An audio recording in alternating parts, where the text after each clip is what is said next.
Welcome to the Daily Bite. I'm your host, Reverend Steve Andrews. Today we look at James chapter 3. Not many of you should become teachers, my brothers, for you know that we who teach will be judged with greater strictness. For we all stumble in many ways, and if anyone does not stumble in what he says, he is a perfect man, able also to bridle his whole body. If we put bits into the mouths of horses so that they obey us, we guide their whole bodies as well. Look at the ships also. Though they are so large and are driven by strong winds, they are guided by a very small rudder, wherever the will of the pilot directs. So also the tongue is a small member, yet it boasts of great things. How great a forest is set ablaze by such a small fire! And the tongue is a fire, a world of unrighteousness.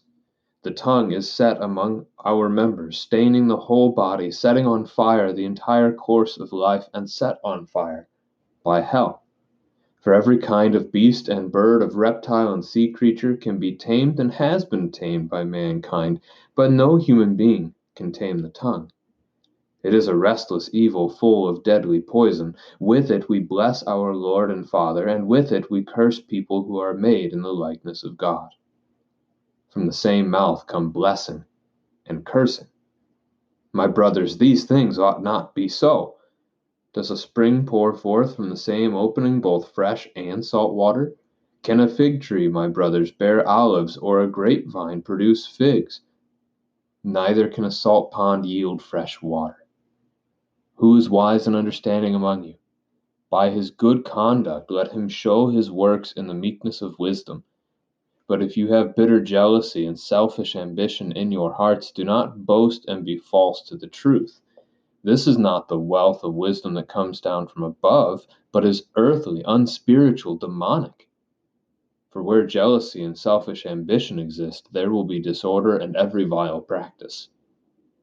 But the wisdom from above is first pure, then peaceable, gentle, open to reason, full of mercy and good works, good fruits, impartial and sincere.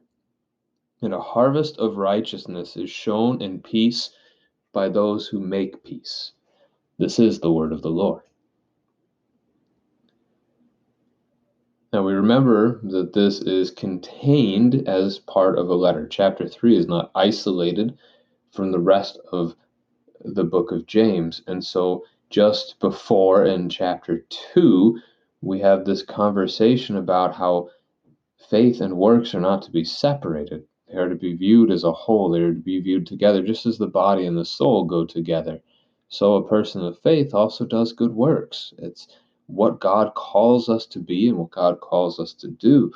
And so James now is going to get a little more specific to a very particular kind of work. He's going to go at the idea of teaching. False teachers, by this point in the history of the church, have become a problem. You think of the book of Acts, the early church, right after the Pentecost sermon of Peter, there they only have one source of truth. False teaching hasn't occurred yet within the church. But you fast forward a couple decades, and it's there. Didn't take long. And so James now is going after the false teaching, that those who teach will be judged with greater strictness. This is important to consider as we think about the judgment day and the Lord holding us accountable for what we've done. The more responsibility that the Lord gives to you, the more you have to give an account for. You can think of the parable of the talents here, where the one man had 5 talents and he earned 5 more. The other had 2 and earned 2 more. And then there was the one who squandered his. That one was taken from him and given to the one that now had 10. The Lord doles out responsibility to his creatures, his children, as he sees fit. But then he does expect us to be faithful and to do what he has given us to do.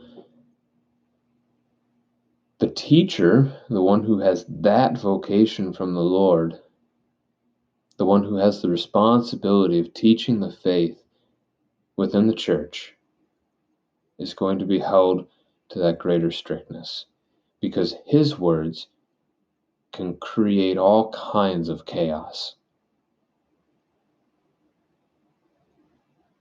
You can think of the church scandals. Not a person here can say they don't know a church scandal over the course of their lifetime. The devil loves to attack a pastor because when a pastor falls, it hurts significantly more people. If I weren't a pastor, let's put it that way. If I wasn't a pastor, if I worked in another field, and on Sunday morning, on occasion, I would go to church. But that was about it. If the devil tempts me and I fall into some terrible sin, there will be some sorrow over it. Primarily, though, it'll be within my own family, within the family of God. A little sorrow, but it may go largely unnoticed. But if Satan does that to a pastor, if he can bring the pastor down, that causes greater devastation.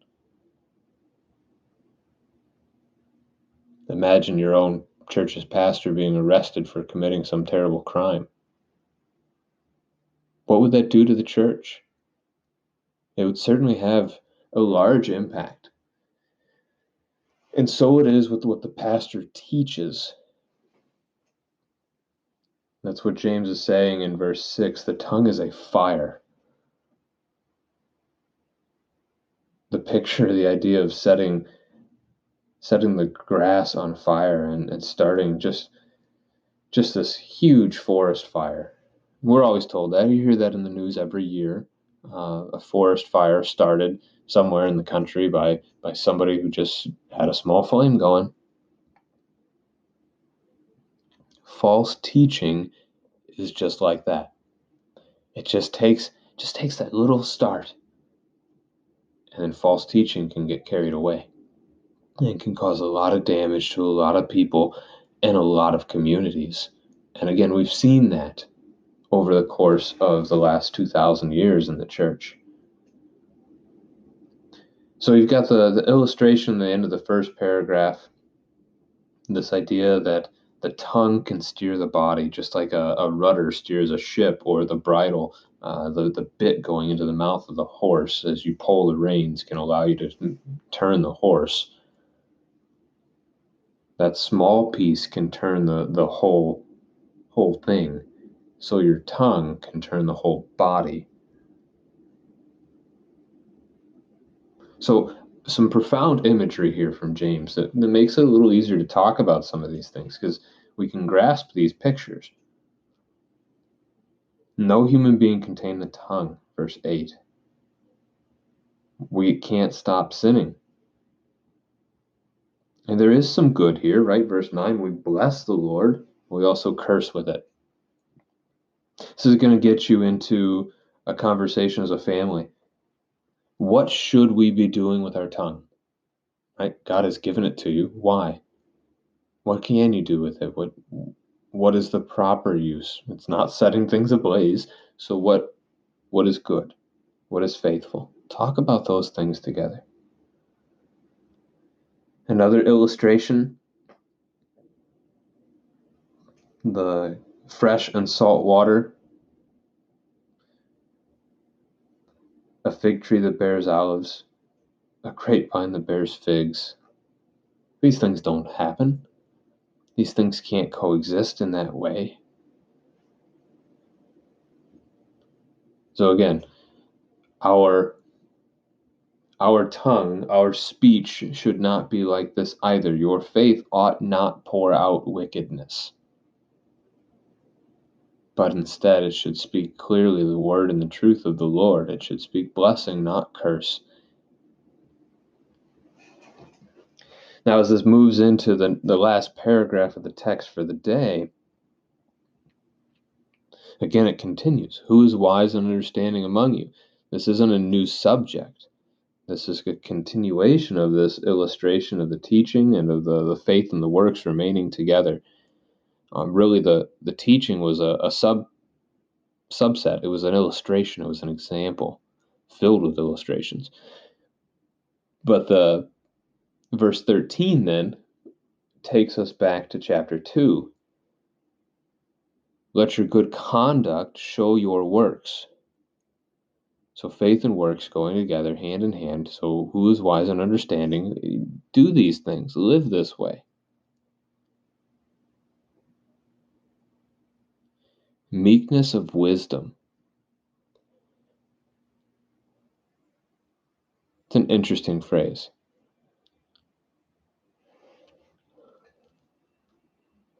Pits wisdom against earthly strength, which you would normally think of as power. But to be wise is a gift of the Lord. Verse 14, jealousy is when we seek the things that our neighbor has. Instead of wanting to help our neighbor, we want what our neighbor has. And selfish ambition then is that sinful nature, that drive that we have to care for ourselves. So really they go hand in hand. We seek to care only for ourselves and take what is our neighbor's. That's our default setting. That's where we start. That's how we would function apart from Christ. And it is, in verse 15, labeled earthly and demonic. To be selfish is demonic. It is of the devil. Think of his temptation, Adam and Eve in the garden. Adam and Eve were perfect. They had no sin. They were caring for one another. They were caring for creation, the plants and the animals. They were doing what they had been given to do. And Satan's temptation, not just the did God really say question that he asks, which is his great lie, but he expounded on that. He said somewhere along the lines of that if they took from the fruit of the tree of the knowledge of good and evil, they would be like God. They would know good and evil. And the woman saw it was enticing. She saw that it was good for food and it would make her wise in her mind. Selfishness is demonic. It comes from the devil, our sin.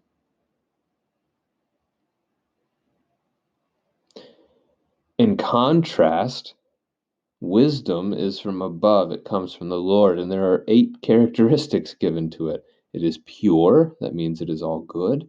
It is peaceable, so it is not at war or conflict. It is gentle. That is not harsh. It is open to reason, so a wise person can sit down and have a conversation and not be stubborn and hard-headed. It is full of mercy